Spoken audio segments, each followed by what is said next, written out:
Introducción, umbral del juramento. Proemium, porta iusiurandi. Existen palabras que no son meros sonidos, sino llaves. Llaves que, al ser pronunciadas con intención, abren puertas que ya no pueden cerrarse. Animus supra omnia es una de esas llaves. Quien la pronuncia con el corazón tibio la reduce a adorno, quien la pronuncia con el alma encendida abre en sí un portal hacia la batalla más ardua, la que libra contra su propia rendición. No es lema para salones cómodos ni para labios que buscan aprobación. Es consigna para noches sin fuego, para hombres y mujeres que caminan entre ruinas y aún así deciden erguir la frente. Es un juramento sin testigos que, si se vive de verdad, transforma cada día en un campo de entrenamiento invisible. En este mundo, la materia reclama tu obediencia, el oro, el aplauso, el cuerpo, la voz del miedo. La fortuna se comporta como una amante caprichosa, un día te colma de honores y otro te abandona al polvo. La historia entera está plagada de hombres que se inclinaron ante esa inconstancia, que vendieron su voluntad a cambio de un instante de placer o seguridad. Y todos ellos, sin excepción, murieron 2 veces, una, en la carne, otra, mucho antes, en el espíritu. Animus supra omnia es la respuesta opuesta. Es la afirmación de que nada en este mundo es más alto que la integridad interior. Que un alma erguida vale más que un trono, que un juicio limpio vale más que una legión, que la serenidad ante la pérdida es más poderosa que el miedo a perder. No te engañes, el precio de vivir este lema es alto. Significa que te encontrarás solo en muchas decisiones. Que dirás no cuando todos digan sí y que no cederás aunque el precio sea tu comodidad, tu nombre o tu vida. Significa que el dolor no será tu enemigo, sino tu forja. Significa que tus derrotas externas no serán derrotas si tu voluntad permanece incorrupta. El que asume este camino no busca la vida fácil, busca la vida plena. No mide sus días por el placer que recolecta, sino por la firmeza con que se mantiene fiel a sí mismo. Y sabe que al final, cuando el cuerpo se convierta en polvo y los títulos se disuelvan en el olvido, solo quedará una pregunta que la eternidad hará a cada uno. ¿Vendiste tu espíritu o lo mantuviste por encima de todo? Este código no es poesía hueca. Es un manual de combate. Un mapa para construir una fortaleza interior que resista el hambre, el frío, la traición y la soledad. Aquí no se habla de cómo ser feliz en el sentido blando y complaciente que vende la época. Aquí se habla de cómo ser invicto en la única batalla que importa, la del dominio de uno mismo. Cada capítulo que sigue es una piedra en ese muro invisible que levantarás dentro de ti. Te advierto, leerlo no te hará fuerte. Practicarlo, sí.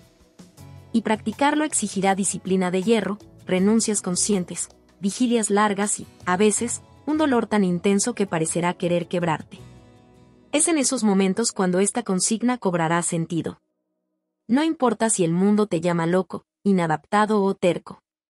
Los siglos han demostrado que las voces más claras son, al principio, las más solitarias. Si te mantienes fiel, no solo cambiarás tu destino, te convertirás en parte de esa estirpe invisible que, desde hace milenios, se niega a entregar su alma al mercado de la conveniencia.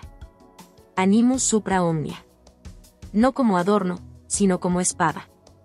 No como consigna de moda, sino como escudo perpetuo. No como cita que se repite, sino como vida que se encarna. Este es el umbral. Si lo cruzas, que sea con la certeza de que no hay vuelta atrás. El altar del espíritu, Ara Animi. Antes de que existieran templos de piedra, antes de que se tallaran dioses en mármol, ya existía un altar invisible, el corazón humano que se negaba a doblegarse. Allí, sin sacerdote ni incienso, el hombre antiguo ofrecía un único sacrificio, su miedo. De ese altar nace este lema, Animus supra omnia, el espíritu por encima de todo. No es una frase para adornar labios o muros, es un filo que corta la carne de la complacencia. Es un juramento que, una vez pronunciado, no admite retroceso. Quien lo asume, se compromete a vivir de tal forma que ninguna fuerza, ni el hambre, ni la pérdida, ni la traición, pueda quebrar su voluntad. Vivimos en un mundo que confunde abundancia con plenitud, ruido con verdad, aplauso con valor. Una civilización donde el alma se alquila a cambio de espejismos, donde la gente se encadena con cadenas que ellos mismos aplauden. En medio de este mercado de espíritus, Animus supra omnia es un acto de rebelión, la declaración de que lo más alto no está en el oro, en el poder o en el deseo, sino en la dignidad de una voluntad incorruptible.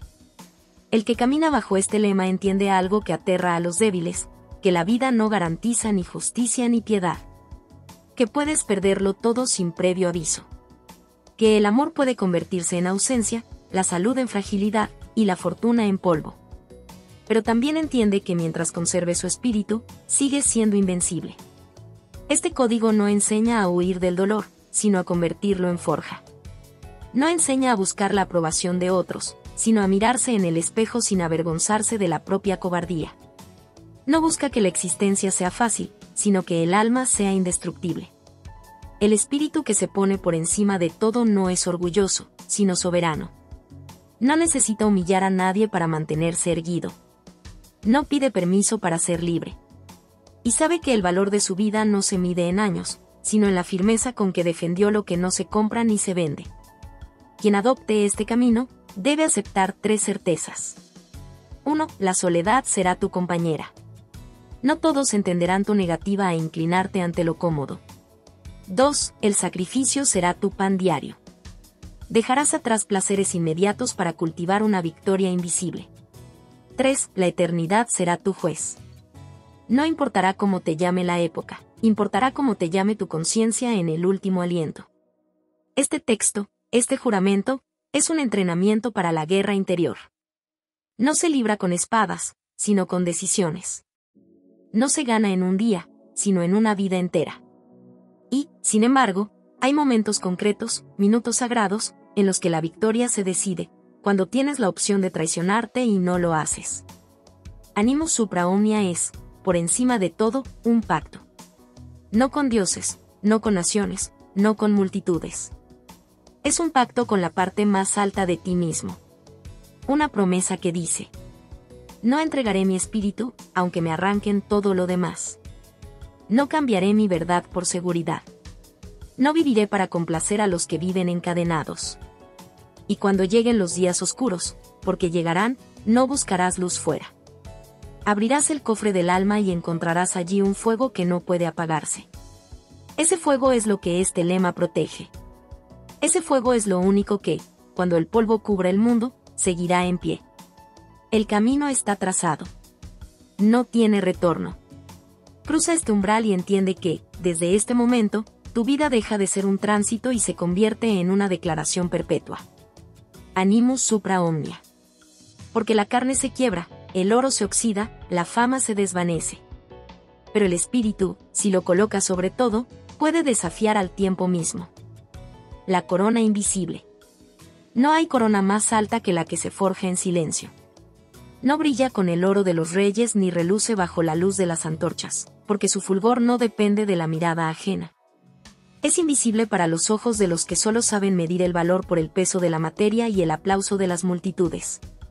Esta corona no se compra, no se hereda, no se arranca por la fuerza. Se gana con cicatrices internas, con madrugadas sin testigos, con batallas libradas en la soledad más feroz, donde el juez y el enemigo son la misma persona, tú mismo. El mundo exalta a los que conquistan tierras, a los que imponen su voluntad sobre naciones, a los que se coronan con gemas extraídas de la tierra. Pero esas victorias son frágiles como el polvo que arrastra el viento. Porque tarde o temprano, todo lo que se obtiene fuera de uno mismo se disuelve, los imperios caen, los ejércitos mueren, el oro se oxida, la memoria se borra. La verdadera conquista no está en someter voluntades ajenas, sino en someter la propia. La más ardua y sangrienta de todas las guerras es la que se libra contra las sombras internas que intentan dominarte, el miedo, la ira, la ambición ciega, la rendición disfrazada de paz. Tus manos pueden estar vacías. Tu nombre puede no figurar en ningún libro, puede no resonar en los labios de nadie. Puedes caminar entre la multitud como un desconocido, y aún así llevar sobre tu frente una corona invisible que ni el más hábil de los ladrones puede robar. Porque esa corona no es un objeto, es un estado. Es la marca invisible de quien ha doblegado sus instintos más bajos y ha elevado su alma por encima del deseo de ser visto. Quien se vence a sí mismo, reina sobre todos. No porque gobierne sobre sus cuerpos, sino porque ningún tirano puede gobernar su espíritu. No porque tenga súbditos, sino porque ha conquistado el único trono que importa, el de la propia conciencia. Este reinado no se decreta, no se celebra con banquetes, no se anuncia con trompetas. Se reconoce en el silencio de la noche, cuando puedes mirarte al espejo sin desviar la mirada, sabiendo que no te has traicionado. La corona invisible pesa más que cualquier otra, porque se carga con responsabilidad. No permite que la mente se duerma en la comodidad, ni que el alma se esconda en excusas. Exige una vigilancia constante, un pulso firme, una honestidad sin grietas. Y quien la lleva, sabe que la verdadera gloria no está en que el mundo te reconozca, sino en que tú mismo puedas reconocerte. Esta es la corona que no todos buscan, porque no todos están dispuestos a pagar su precio.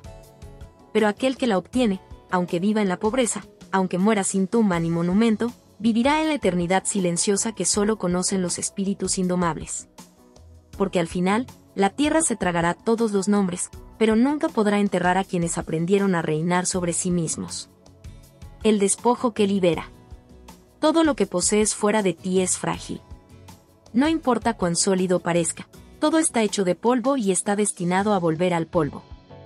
Casas, monedas, títulos, rostros amados, la fuerza del cuerpo, la agudeza de la mente, todo lo que hoy te parece inquebrantable es apenas un préstamo breve que el destino puede reclamar sin previo aviso. La fortuna no es dueña fiel, acaricia con una mano mientras prepara el golpe con la otra. Lo que hoy te concede, mañana lo quita con una frialdad que no admite súplicas. Quien se aferra a lo que no controla es como un náufrago que se agarra a un madero podrido, creyendo que su salvación está en aquello que en realidad lo hundirá. El miedo a perder se convierte en una cadena más pesada que la pérdida misma. Y así viven muchos, no libres, sino prisioneros de aquello que dicen poseer. En verdad, no poseen nada, son ellos quienes son poseídos por sus propias ataduras. Pero existe una fuerza más grande que la acumulación, el despojo voluntario. Renunciar antes de ser despojado. Soltar antes de que el destino arranque de tus manos. Desnudarte no por pobreza, sino por soberanía. Cuando lo haces, algo cambia, ya no caminas con el miedo de que te quiten lo que amas, porque ya lo has entregado a la corriente del mundo. Sigues cuidando, sigues amando, pero sin esclavitud, sin ese ancla invisible que pesa en el fondo del alma. Entrégate a la desnudez voluntaria del espíritu. Esta no significa despreciar lo que tienes, sino reconocer que nada es tuyo en verdad, salvo tu integridad. Puedes perder un hogar, pero no tu temple, puedes perder la salud, pero no tu coraje, puedes perder todo lo que tus manos tocan, pero no aquello que tu espíritu decide conservar, tu firmeza ante la vida. En este acto radical, la existencia cambia de color. El miedo cede su lugar a una libertad que los que aún están encadenados no pueden comprender. Cuando nada externo te encadena, la vida ya no puede arrebatarte nada, porque ya lo habrás soltado.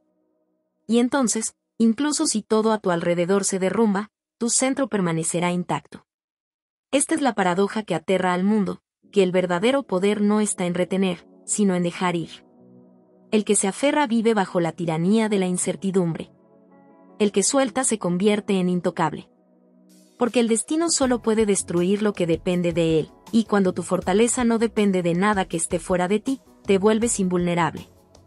El despojo que libera no es pasividad, es guerra contra el apego. Es tomar por asalto la fortaleza donde se esconden tus miedos y derribar sus muros, no con resignación, sino con desafío. No es huir del dolor, sino arrancarle el filo al comprender que no puede robarte lo que ya has decidido no poseer. Cuando hayas pasado por este fuego, cuando hayas soltado lo que creías indispensable y aún así sigas de pie, te darás cuenta de que la vida no te pertenece, y, sin embargo, es tuya de una manera más profunda. Porque ya no es una prisión que debes defender, es un campo abierto donde puedes moverte sin cadenas, sin miedo, sin pedir permiso al destino para respirar. Ese día comprenderás que el verdadero trono del alma no se construye con lo que acumulas, sino con lo que eres capaz de soltar. La fortaleza invisible. Hay muros que se ven y muros que no. Los que se ven, los que la historia llama fortalezas, se levantan con piedra, acero o madera, y se derrumban con fuego, pólvora o tiempo. Esos muros protegen cuerpos, tesoros y ciudades, pero jamás han sido capaces de proteger el alma de quien los habita. Y sin embargo, Hay otro tipo de muro, uno que no se alza sobre la tierra, sino sobre el carácter, no se sostiene con mortero, sino con convicciones. Este muro invisible es la única defensa que ni la guerra, ni la traición, ni la muerte pueden derribar. La verdadera fortaleza no se construye para que otros la admiren, ni se diseña para impresionar a aliados o disuadir a enemigos. Se erige en silencio, en los rincones donde solo tú eres testigo de tus batallas. Está hecha de principios que no se negocian, de una línea interior que nunca cruzas aunque nadie más la vea. Allí no entran las excusas, allí no caben los atajos. Esa muralla no tiene puertas abiertas para la cobardía ni para la mentira. El mundo cree que la fuerza se mide por lo que uno puede resistir físicamente o por la magnitud de sus recursos. Pero cuando las tormentas del destino arrasan con todo lo externo, riqueza, reputación, influencia, solo queda el núcleo desnudo del espíritu. Es entonces cuando se revela quien ha vivido construyendo su fortaleza dentro, y quien ha apostado su vida a muros que el viento puede barrer en una noche. Cuando todo afuera se derrumbe y tus enemigos celebren tu caída, descubrirán demasiado tarde que no han tocado lo esencial. Podrán reducir tu casa a cenizas, podrán borrar tu nombre de sus registros, podrán convertir tu cuerpo en polvo, y aún así, tus cimientos seguirán intactos. Porque esos cimientos no están hechos de materia, sino de un código que has defendido incluso cuando hubiera sido más fácil traicionarlo. Un espíritu recto puede habitar entre ruinas y seguir siendo un palacio. La ruina exterior se convierte en el ornamento de su grandeza, porque allí, en medio del vacío, la luz de su integridad resplandece más pura. El suelo roto no es una pérdida, es la prueba de que no necesitabas nada más para mantenerte de pie. Allí donde otros ven miseria, tú ves territorio conquistado, el territorio de ti mismo. Construir esta fortaleza invisible es un trabajo sin descanso. Cada decisión es un ladrillo, cada renuncia a lo indigno es una piedra más que refuerza los muros, cada acto de honestidad en la oscuridad es una torre que se eleva. No hay arquitecto externo que pueda diseñarla, eres tú, y solo tú, quien decide qué tan impenetrable será. Y esta es la verdad que muchos temen, que la fortaleza más segura no se hereda ni se compra. Nadie puede regalártela, nadie puede quitártela, salvo que tú mismo la derribes desde dentro. Por eso es una fortaleza y, al mismo tiempo, una responsabilidad absoluta. Allí no puedes culpar al azar, al enemigo o al tiempo. Si se derrumba, será porque dejaste entrar a la debilidad por una grieta que tú permitiste. Quien vive dentro de su fortaleza invisible no necesita murallas físicas para sentirse invulnerable. Y aunque el mundo lo vea caer, él sabe que no ha sido derrotado. Porque la verdadera derrota no es perderlo todo, sino perderse a uno mismo. Y mientras ese núcleo permanezca firme, puede empezar de nuevo cuantas veces sea necesario, con las manos vacías pero con un reino entero dentro. El juicio como espada. No es el filo del acero el que decide la victoria, sino la claridad del juicio. El hierro puede atravesar carne, pero no puede atravesar la confusión que anida en un espíritu sin dominio propio. Las batallas que cambian el rumbo de la vida no se libran en campos teñidos de sangre, sino en los silencios interiores donde una decisión, una palabra o un pensamiento pueden edificar o arruinar todo. Un brazo fuerte sin mente lúcida es un arma que se vuelve contra su dueño. El estoico no necesita matar para vencer. Su verdadera victoria no está en la destrucción del adversario externo, sino en la negación del adversario interno. Basta con no ser vencido por sus propias pasiones para inclinar la balanza a su favor. Quien no gobierna su ira, su miedo o su codicia, ya ha perdido antes de entrar en combate. No es libre el que conquista ciudades, sino el que no es esclavo de sus impulsos. La ira es una cadena disfrazada de fuerza. Promete acción y poder, pero en realidad arrastra al espíritu hacia lo más bajo, robándole la claridad y dejándolo vulnerable. El miedo es un veneno que paraliza, que distorsiona la visión hasta convertir cada sombra en un enemigo imposible de vencer. La codicia es un amo cruel que nunca concede descanso, pues incluso en la victoria exige más de lo que puede dar. Quien se rinde a cualquiera de estos tres señores se condena a una guerra interminable y siempre perdida. Pero aquel que domina su mente lleva siempre consigo el arma más afilada, el juicio claro. Esa espada no se forja en hornos, sino en la disciplina diaria de examinar cada pensamiento, cada emoción, cada impulso, sin permitir que el desorden interno marque el rumbo. Es un arma que no se embota con el tiempo y que ninguna derrota externa puede arrebatar. Empuñar el juicio como espada significa cortar las mentiras que uno se cuenta para justificar su debilidad. Significa atravesar la neblina de la emoción desbordada y ver la realidad tal cual es, sin adornos ni distorsiones. Significa golpear con decisiones precisas, no movidas por el capricho, sino por una voluntad entrenada para resistir el asalto del caos. Esta espada no se blande con furia, sino con calma absoluta. Porque el que está en paz consigo mismo puede actuar con una precisión que ningún guerrero enardecido iguala. Y en esa calma radica una fuerza que aterra al adversario, la fuerza de quien no se precipita, de quien no se deja arrastrar por provocaciones, de quien decide cuándo y cómo luchar. El juicio, como el acero, requiere cuidado constante. Una mente descuidada se oxida con las emociones no examinadas. Un juicio sin entrenamiento se parte en el momento de mayor presión. Por eso, el estoico afila su pensamiento con la reflexión diaria, con el cuestionamiento constante, con la observación desapasionada de la realidad. No se trata de negar las pasiones, sino de mantenerlas bajo un mando tan firme que sirvan como energía y no como cadenas. El guerrero de espíritu sabe que el mundo está lleno de espadas de acero, pero muy pocos llevan una espada de juicio. El resto pelea a ciegas, dejando que el azar y la emoción decidan por ellos. Por eso, cuando los muros se caen y el enemigo avanza, el que empuña el juicio permanece erguido, no porque el peligro sea menor, sino porque su visión es más clara. La victoria final no es matar al adversario, sino permanecer dueño de uno mismo en el momento en que todo podría perderse. Esa es la estocada decisiva que separa al sabio del necio, al libre del esclavo, al vencedor del derrotado. Y esa estocada no requiere acero, solo una mente que ha aprendido a ser su propio general, su propio soldado y su propia espada. La gloria del dolor. El dolor es el cincel con el que se talla al hombre fuerte. Es la herramienta silenciosa que, sin pedir permiso, esculpe las aristas del carácter y pule las imperfecciones de un espíritu aún crudo.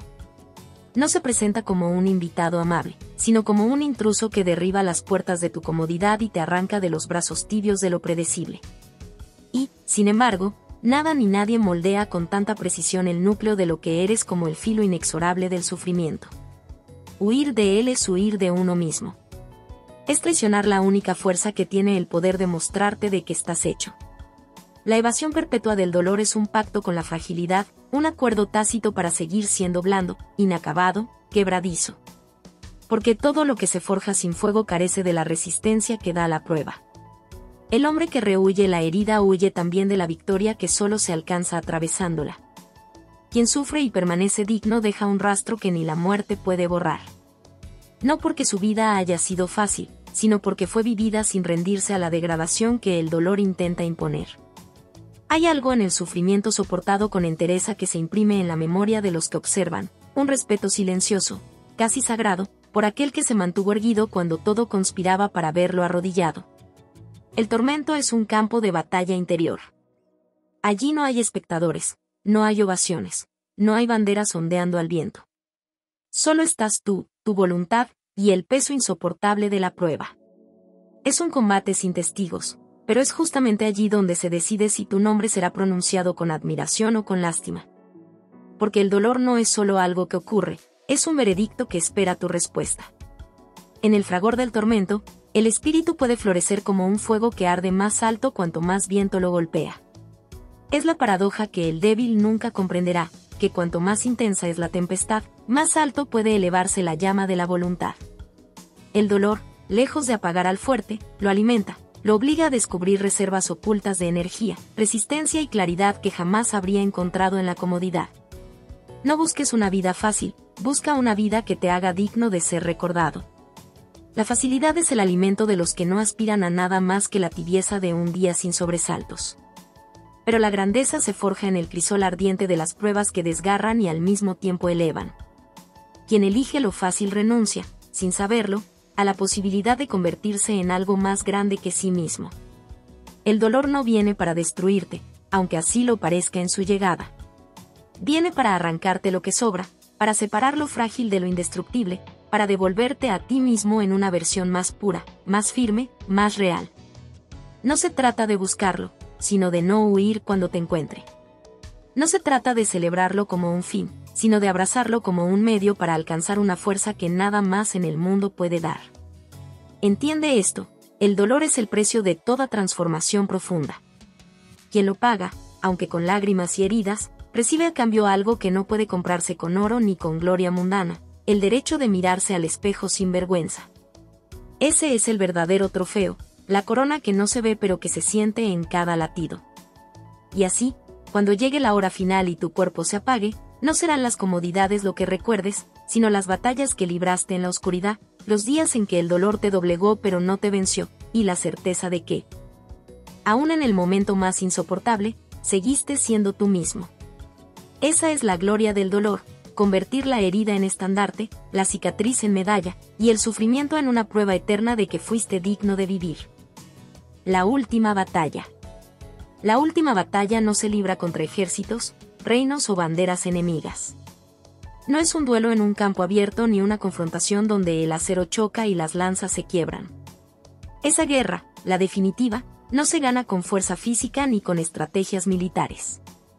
Es una lucha silenciosa, solitaria, y se libra en la trinchera más profunda, el territorio de la rendición interior. Allí no hay testigos, no hay aplausos, no hay crónicas que registren el resultado. Solo queda tu conciencia frente a tu voluntad, tu espíritu frente al abismo. Podrán arrebatarte tu espada, tus tierras, tu voz, podrán arruinar tus logros, destruir tu nombre, profanar lo que amaste, pero no podrán obligarte a traicionar tu alma salvo que tú lo permitas. Esa es la verdad que aterra a los tiranos y a todos aquellos que se alimentan del sometimiento ajeno, que su poder, por más brutal que parezca, se detiene en el umbral de tu voluntad. La historia está llena de hombres que murieron desposeídos de todo, menos de su libertad interior, y por eso se convirtieron en eternos. La última batalla no es contra la muerte. La muerte, en sí misma, no es enemiga, sino un punto final inevitable que da forma a todo lo que la precede. El verdadero enemigo es la rendición del espíritu antes de que ese final llegue. El día en que aceptes morir antes que vivir arrodillado, habrás vencido sin importar el resultado externo. El valor de un hombre se mide en esa línea invisible que nunca cruza, la línea donde entregaría su esencia a cambio de un suspiro más, un día más, una comodidad más. Porque la muerte no es derrota, la renuncia a tu espíritu sí lo es. El cuerpo puede caer, las murallas pueden ceder, pero mientras el núcleo incorruptible de tu ser permanezca intacto, no habrá derrota real. El que se mantiene fiel a sí mismo camina hacia la muerte como quien cruza un umbral con la frente erguida, sabiendo que todo lo demás puede perderse, pero que no perdió lo único que realmente lo definía. La última batalla es brutal no porque haya sangre o heridas visibles, sino porque el enemigo está dentro y conoce cada debilidad, cada temor, cada deseo oculto. Es la voz que susurra que un poco de sumisión no es tan grave, que ceder una vez no es traición, que vivir a cualquier precio es mejor que caer. Esa voz no grita, no amenaza, seduce. Y es precisamente esa seducción la que ha quebrado a más hombres que las espadas y los ejércitos juntos. Resistir en esta batalla significa aceptar que hay cosas por las que vale la pena perderlo todo y aún así considerarse victorioso. Significa que el valor de la vida no está en su duración ni en su comodidad, sino en la integridad con la que se vive. Significa comprender que morir de pie no es una frase vacía, sino un pacto silencioso que uno hace consigo mismo mucho antes de que el enemigo aparezca. Esta lucha exige un entrenamiento invisible, forjar cada día, en cada decisión, la costumbre de no doblegarse. Porque nadie llega a la última batalla de repente. Se llega después de cientos de pequeñas batallas ganadas o perdidas en silencio. El que se acostumbra a ceder en lo pequeño, entregará su espíritu sin resistencia cuando llegue lo grande. El que se entrena en mantenerse firme ante las tentaciones menores, llegará al momento final con una fortaleza que el miedo no podrá atravesar. La última batalla no siempre llega con un ejército frente a ti, a veces llega en una habitación cerrada, con una firma que esperan que pongas, con una palabra que esperan que pronuncies, con una mentira que esperan que aceptes. Y es ahí, en esa quietud en apariencia inofensiva, donde decides si tu vida fue tuya o fue siempre de otros. Quien vence esta batalla no necesita monumentos ni estatuas, porque su victoria no depende de que otros la reconozcan. La lleva inscrita en la mirada, en la serenidad con la que afronta el final, en la certeza de que no fue moldeado por la presión de los hombres ni por el miedo a la muerte, sino por la fidelidad a aquello que consideró sagrado. En la última batalla no hay lugar para los que buscan garantías. Hay lugar para los que están dispuestos a perderlo todo antes que perderse a sí mismos. Y cuando el polvo se asiente y el silencio cubra el campo, los que hayan caído con el espíritu intacto serán los únicos verdaderos vencedores. Porque no hay enemigo más invencible que aquel que ya decidió que su libertad interior no está en venta, y no hay victoria más absoluta que mirar a la muerte a los ojos sin bajar la cabeza. El juramento eterno. Jura ante ti mismo, nada será más alto que tu espíritu. Haz de este juramento un pacto sagrado, no con dioses lejanos ni con testigos que puedan fallarte, sino contigo, con ese núcleo inquebrantable que respira detrás de cada pensamiento, detrás de cada latido. No lo escribas en papel, porque el papel se quema, grábalo en la carne invisible de tu conciencia, donde ni el tiempo ni el poder de los hombres puedan borrarlo. Este juramento no se pronuncia para ser escuchado, sino para ser vivido, día tras día, hasta que tu último aliento sea un testimonio de su cumplimiento. No pondrás tu valor en manos de la fortuna ni de la aprobación ajena. La fortuna es un mar caprichoso, que en la misma marea puede elevarte al cielo y hundirte en la oscuridad de las profundidades. La aprobación de los hombres es humo que cambia de dirección con cada viento. Si te mides con esas escalas, vivirás como un prisionero de voluntades ajenas, como un esclavo que aplaude cuando le sueltan la cadena un instante, sin darse cuenta de que sigue atado. Tu valor debe residir en lo que ningún otro puede tocar, tu voluntad, tu honor, tu capacidad de mantenerte fiel a ti mismo incluso cuando la tempestad te arranca todo lo demás. Lucharás sin prometerte victoria. Porque la victoria, como la entienden los débiles, es una ilusión que se disuelve. Hay batallas que se ganan y dejan al vencedor vacío, y derrotas que se sufren de pie y coronan al que las vive. No lucharás por la certeza del triunfo, sino por la certeza de que tu causa es digna. Y si al final todo lo que te queda es tu determinación, habrá sido suficiente. Amarás sin exigir recompensa. Porque el amor que pide pago no es amor, es comercio. Amarás como un acto de afirmación de tu ser, no como un contrato. Amarás a las personas, a la vida, a la verdad, aun cuando no te devuelvan lo que das. Porque ese es el único amor que sobrevive al tiempo, el que no depende del eco, sino que nace de una fuente que no se agota. Resistirás aunque tiemble el suelo. La tierra se moverá bajo tus pies, terremotos de dolor, de pérdida, de traición. Las columnas en las que creías apoyarte caerán, y muchos a tu alrededor correrán buscando refugios que no existen. Pero tú resistirás. No porque no tengas miedo, sino porque habrás decidido que tu miedo no decidirá por ti. Resistirás como el árbol que se dobla pero no se rompe, como la roca que la tormenta golpea sin arrancar. Cuando todo haya sido reducido a cenizas, y el viento se lleve los nombres y las glorias de los hombres, quedará solo lo que no muere, el eco de tu voluntad. Todo lo demás será polvo, inscripciones borradas en muros caídos, voces olvidadas.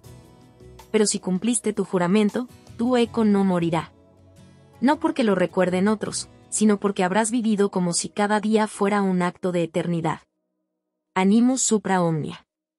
Que estas palabras no sean para ti un adorno, sino un hierro candente con el que marcas tu existencia. El espíritu sobre todo. Por encima de la riqueza, de la reputación, de la comodidad, incluso por encima de la propia vida. Que tu alma gobierne a tu cuerpo, no al revés, que tu voluntad se imponga a tu miedo, no tu miedo a tu voluntad. Porque el cuerpo es tierra. Se desgasta, se pudre, vuelve al polvo del que vino. Es la prisión más amable y a la vez más engañosa, porque te convence de que eres ella. Pero no eres tu carne, ni tus huesos, ni la sangre que corre en tus venas. Eso es envoltorio. El espíritu es llama. Una llama que, si la proteges, no la apaga la muerte. Es la única parte de ti que puede atravesar la oscuridad sin ser consumida por ella. Es la antorcha que debes llevar incluso cuando tus manos sangren, incluso cuando el viento sople con furia para apagarla. Si la pierdes, no importa cuánto respires, ya estarás muerto. Si la mantienes, no importa cuánto sufra tu cuerpo, ya habrás ganado. Haz este juramento y cúmplelo. No para ser recordado, sino para vivir despierto. No para conquistar el mundo, sino para conquistarte a ti mismo. Porque aquel que es dueño de su espíritu ya es rey, aunque no posea ni una piedra sobre la que sentarse. Animus supra omnia, la historia del espíritu que no se rinde. No es una historia de héroes con estandartes, sino de una conciencia que decide no venderse aunque el mercado esté abierto día y noche. Animus supra omnia no relata conquistas en mapas, sino la cartografía de una voluntad que aprende a gobernarse. Si hay una épica aquí, es la de un ser humano que deja de actuar como resultado de causas externas y comienza a existir como causa primera de sus propias decisiones. Esta es la crónica de una transfiguración, de lo visible a lo esencial, de lo útil a lo verdadero, de lo que pasa a lo que permanece. La obra comienza en el silencio de la corona invisible. Esta imagen es incómoda para una época que idolatra la validación pública. ¿Cómo aceptar que la mayor dignidad no se exhibe? ¿Cómo sostener el valor sin aplauso, el rumbo sin ovación? El capítulo sugiere que la única autoridad legítima nace del autogobierno. La corona que importa no es la que otorga la multitud, sino la que se gana al no traicionar la conciencia cuando nadie mira. Aquí aparece el núcleo polémico del texto, la crítica frontal a la economía del reconocimiento. En su lugar, una ética de lo innegociable. La historia propone que el prestigio auténtico es un asunto privado, poder mirarse sin bajar la vista. Esta es la primera ruptura con el mundo, renunciar a que el mundo decida quién eres. Desde ahí, el relato da un giro radical con el despojo que libera. El movimiento ya no es hacia afuera, sino hacia adentro.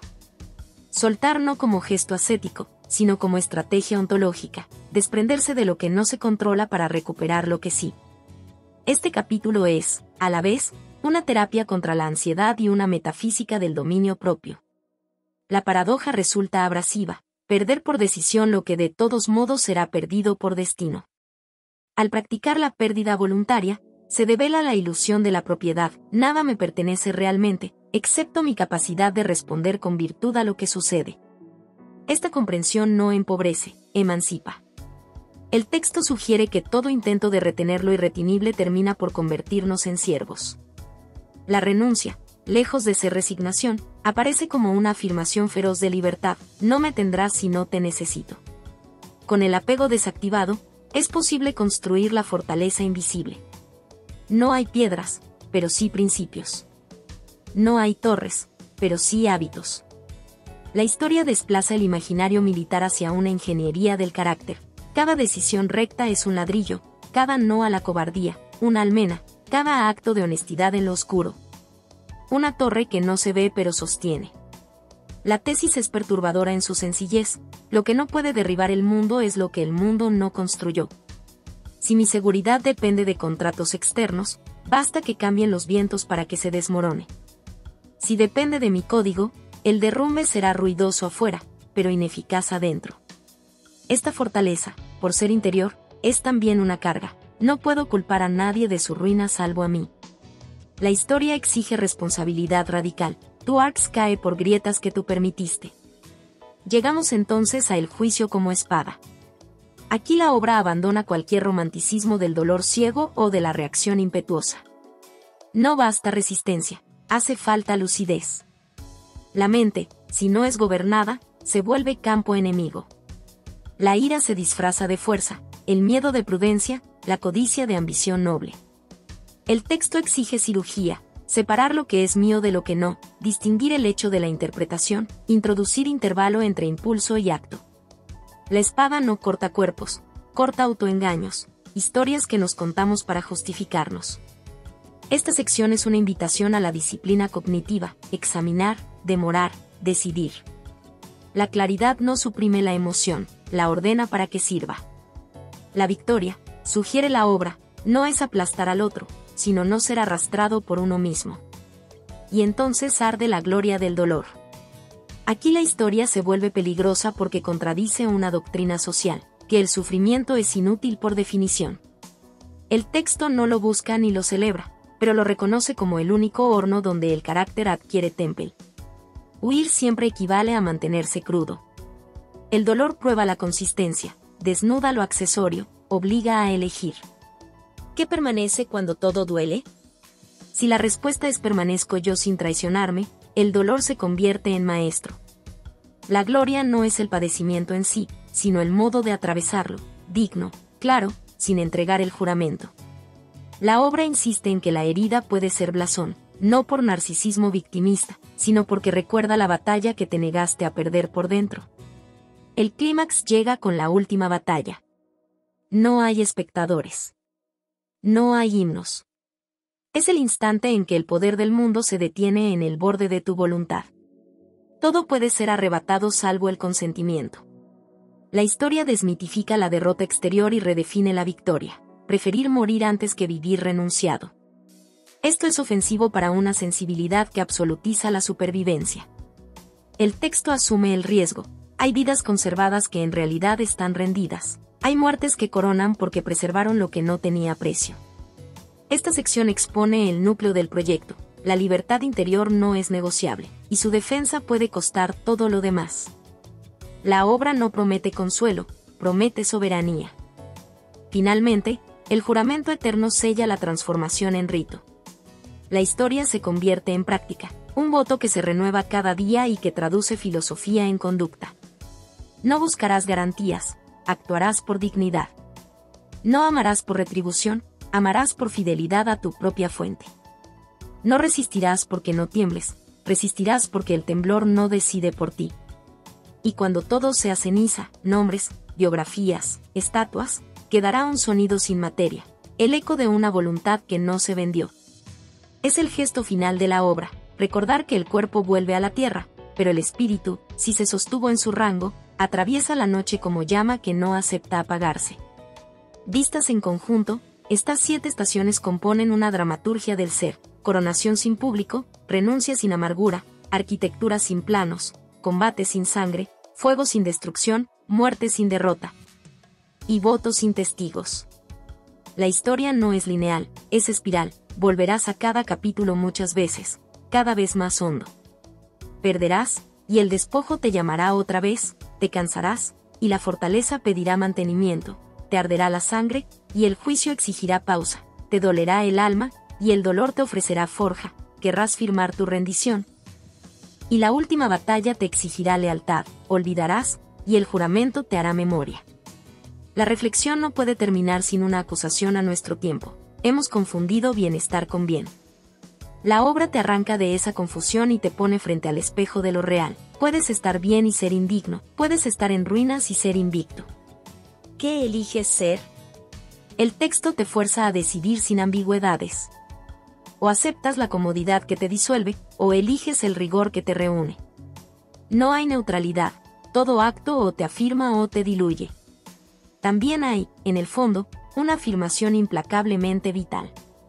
No se trata de negar la vida para salvar el alma, se trata de vivirla de manera tan íntegra que el alma no tenga que salvarse de tu propia vida. La obra es un sí al mundo, pero a un mundo puesto en su lugar. Aprecia, cuida, ama, trabaja, crea, y a la vez recuerda que nada de eso es tú. La vida vale, pero no a cualquier precio.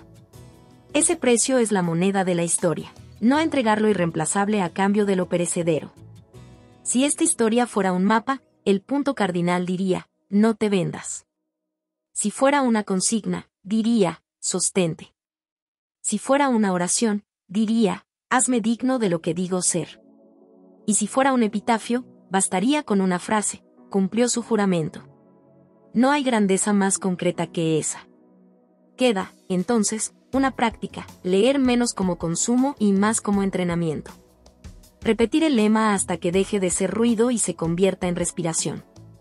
Aplicar el método cuando duela, cuando pierdas, cuando provoquen, cuando te tienten a renunciar. Las páginas no te salvarán, tus actos sí.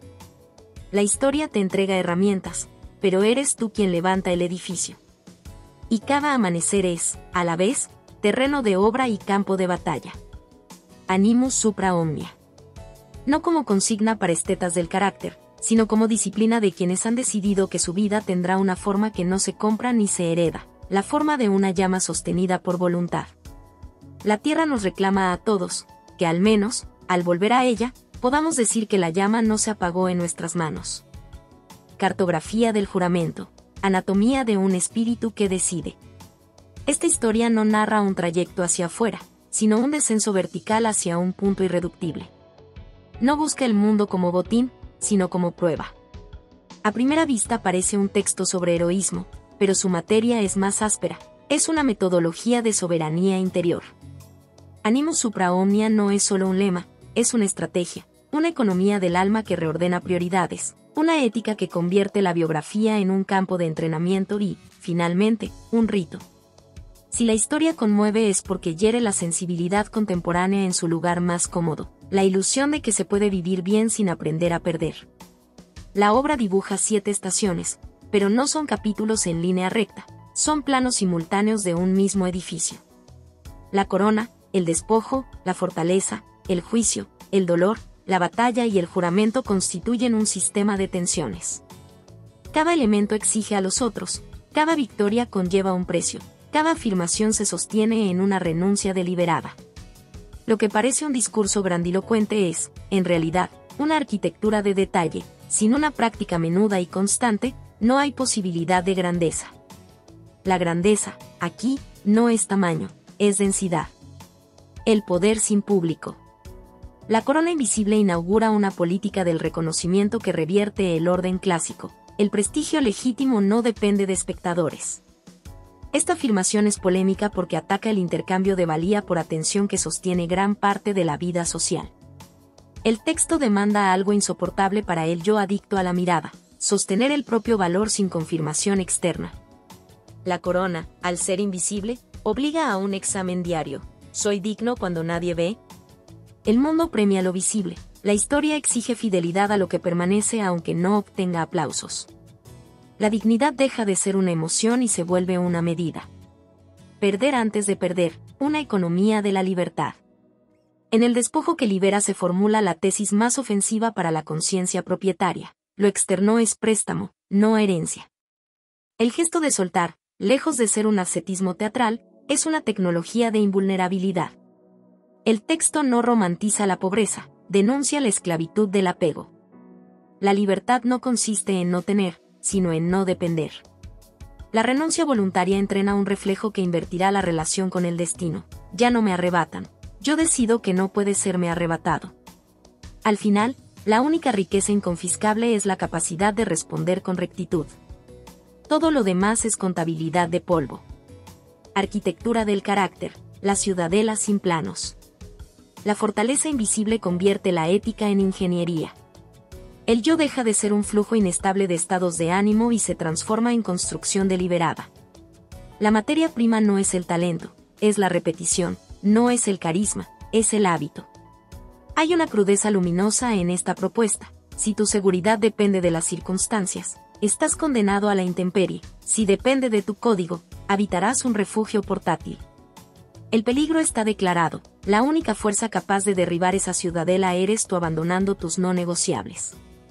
No hay justificativos que la historia acepte. La responsabilidad aquí es una cuerda sin nudos para colgar excusas. Claridad o violencia, la espada que corta autoengaños. El juicio como espada propone la lucidez como arma principal. El enemigo no es la emoción, es su gobierno ilegítimo. La ira, el miedo y la codicia no son demonios externos, son usurpadores que ocupan el trono cuando el juicio abdica. El texto prescribe una gimnasia cognitiva, separar hechos de interpretaciones, distinguir lo que depende de lo que no, crear un intervalo entre el impulso y el acto. Esa pausa es la fragua donde se templa la espada. La violencia más común no es la física, es la violencia con la que nos mentimos para excusar lo que sabemos indigno. La claridad corta primero ahí. El dolor como auditor de autenticidad. En la gloria del dolor la obra reclama al sufrimiento su lugar no como fetiche, sino como auditor, verifica si lo dicho se sostiene cuando duele. El dolor no añade virtud, pero revela su ausencia. Quien ha hecho del confort su altar necesita que el mundo sea amable para ser bueno. Quien se ha entrenado en el fuego puede seguir siéndolo sin anestesia. Esta sección reescribe la pedagogía del fracaso. La herida, si se habita con dignidad, deja de ser un accidente y se convierte en certificado de Temple. La cicatriz prueba que atravesaste la noche sin vender tu nombre. La frontera del consentimiento. La última batalla articula la tesis capital. El poder del mundo termina donde comienza tu consentimiento. Todo lo demás es fuerza, ahí comienza la libertad. La obra no trivializa la coerción ni el dolor, pero insiste en un punto que reordena la noción de derrota. Puedes perderlo todo sin haber sido vencido si no renunciaste a ti mismo. El escándalo conceptual está en privilegiar la integridad sobre la supervivencia. La historia acusa una idolatría de la vida a cualquier precio, y responde con una ética. Hay un precio que la vida no merece cobrar. Morir de pie no es estética, es la forma final de permanecer verdadero. Del texto al rito, la firma que se renueva. El juramento eterno es el cierre inevitable. Sin juramento, el proyecto queda en literatura, con juramento, se vuelve calendario. El voto no agrega poesía, agrega contabilidad, compromisos verificables, métricas de lealtad, memoria activa de lo prometido. El juramento desplaza la relación con el tiempo, cada amanecer es una auditoría, cada noche un informe. La eternidad deja de ser un más allá y se convierte en el espesor de cada acto cuando se lo ejecuta como si fuera digno de durar. La mecánica secreta, como opera la transformación. La historia opera por inversiones controladas. 1. Del exterior al interior, la jerarquía se invierte. Lo externo se vuelve contexto, lo interno, destino. 2. Del tener al ser, el valor ya no se mide por inventario sino por coherencia. 3. Del éxito al mérito, el resultado cede relevancia ante la rectitud del proceso. 4. Del aplauso a la autorreferencia, se sustituye la validación ajena por una conciencia que no negocia. 5. Del miedo al compromiso, no se espera valentía para comprometerse, el compromiso produce valentía. Este mecanismo no es magia moral, es entrenamiento. La historia vuelve insoportable una verdad simple, el carácter no es un don, es una obra. Objeciones y contragolpes. La obra admite y afronta objeciones que suelen bloquear en la superficie. Sin reconocimiento social, no hay comunidad. La historia no propone misantropía, propone independencia. La comunidad es un efecto noble cuando no es un precio por renunciar a la verdad. Sin apego, no hay amor. Falso. El texto separa posesión de cuidado. El amor que no encadena es más difícil, pero más alto, sirve al otro sin hacer del otro su condición de existencia. La dignidad no alimenta. También es cierto. Por eso la obra no niega la materia, la ordena. El pan primero, la obediencia última, alimentarse sin venderse. El dolor destruye. A veces sí. Por eso no se lo busca. Pero negarlo como vía de transformación es negar la historia entera de la maduración humana. La polémica no es caprichosa, es higiénica. Estirpa hábitos conceptuales que vuelven frágil a la persona cuando el mundo deja de ser amable. La estética de la sobriedad. Aunque el lenguaje sea ardiente, la ética que propone es sobria. Nada de gestos teatrales, mucha exactitud. La fortaleza invisible es anti-espectáculo, nace de promesas discretas cumplidas con obstinación. Esta estética protege de dos peligros, la exhibición moral y el victimismo heroico. La dignidad verdadera no narra sus proezas, sigue con su jornada. Tiempo, memoria, olvido. La historia dialoga con el tiempo en dos niveles. En lo biográfico, pide ritmo, hábitos, repeticiones, rutinas. En lo histórico, pide perspectiva, cuando la época pase, ¿qué quedará?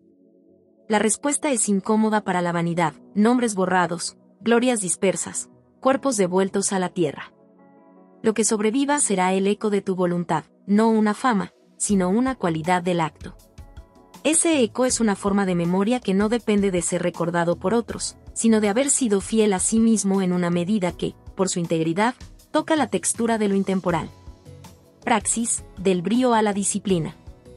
Si la historia quedara en brío retórico, sería un bello fracaso.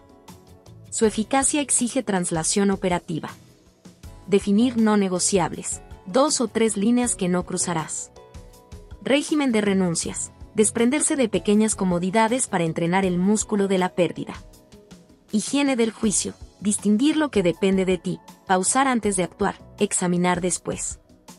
Liturgia del dolor, cuando llegue, escribir, nombrar, sostener, Convertir la prueba en aprendizaje explícito. Rito del juramento. Afirmarlo a diario, auditarlo mensualmente, corregir desviaciones sin piedad ni drama. La espiritualidad, así entendida, es una administración rigurosa de la libertad. Afirmación radical de la vida. Puede parecer que el texto desprecia la vida sensible. Es al revés, la afirma con tal intensidad que se niega a sacrificar su núcleo por migajas de confort. La vida que se defiende aquí no es la de los signos vitales, es la de la conciencia despierta. Amar, crear, trabajar, reír, cuidar, todo eso cabe y es deseable. La condición es que ninguno de esos bienes reclame el trono. La vida florece cuando el orden es justo, primero el espíritu, luego lo demás. No por desprecio, por jerarquía. ¿Para qué contar esta historia? Para reemplazar una pregunta flácida, ¿cómo me siento? Por una pregunta vertebral, ¿soy digno de lo que digo? Para recordar que la biografía no es un accidente que padezco sino una obra que firmo. Para sostener, en un tiempo que confunde bienestar con bien, que hay bienes que no producen bienestar inmediato y, sin embargo, hacen posible una vida que merece el nombre. Y para ofrecer un criterio simple cuando el ruido sea insoportable, lo que te pide traicionarte no es opción, lo que te exige crecer, aunque duela, es camino. Epílogo, la llama y la tierra. Todo vuelve a la imagen final. El cuerpo es tierra, el espíritu es llama. La tierra es necesaria, sostiene, nutre, da forma. La llama es sentido, ilumina, purifica, orienta. Si la llama se apaga para conservar la tierra intacta, lo conservado carece de significado. Si la llama arde tanto que desprecia la tierra, perece por imprudencia. La sabiduría es equilibrio, honrar la tierra sin idolatrarla, custodiar la llama sin convertirla en incendio. La historia enseña a poner cada cosa en su lugar y a pagar el precio de ese orden con serenidad. Animus Supra Omnia no pide permiso a la época para decir lo que dice. Es un mapa para quien ha decidido ya. Si lo lees como consigna, te entusiasmará un día. Si lo tomas como régimen, te hará de otra estirpe. Cuando el polvo del mundo te alcance, y te alcanzará, no preguntes si recuerdan tu nombre. Pregunta si tú recuerdas tu juramento. Si la respuesta es sí, has cruzado de la biografía a la obra. Y en esa obra, aunque el viento borre los signos, quedará lo único que vale, el eco de una voluntad que se sostuvo. Animus Supra Omnia. Hola a todos. Si te ha gustado esta historia, por favor compártela y déjame un comentario. Cuéntame qué parte te atrapó más o qué emociones despertó en ti. No olvides suscribirte al canal, activar la campanita y darle me gusta. Tu apoyo nos ayuda a seguir creando contenido emocionante y lleno de emociones. ¿Qué otros temas de historias te gustarían ver en el canal? Tus ideas podrían inspirar nuestra próxima trama con giros inesperados. Gracias por acompañarnos, nos vemos en el próximo video.